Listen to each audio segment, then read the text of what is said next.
देवासुरनमस्कृतं पूजयस्व विवस्वन्तं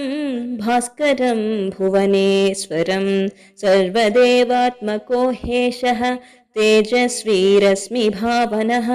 एष देवासुरगणान् लोकान् पाति गभस्तिभिः एष ब्रह्मा च विष्णु च शिवस्कन्दप्रजापतिः महेन्द्रो दनदकालो यमः सोमो ह्यपाम्पतिः पितरो वसवसाद्या ह्यश्विनौ मरुतो मनुः वायुर्वह्नि प्रजा प्राण ऋतुकर्ता प्रभाकरः आदित्यः सविता सूर्यः खगः पूषा गभस्तिमान् सुवर्णसदृशो भानुः स्वर्णरेता दिवाकरः हरिदस्वः सहस्राक्षि सप्तसप्तिर्मरीचिमान् तिमिरो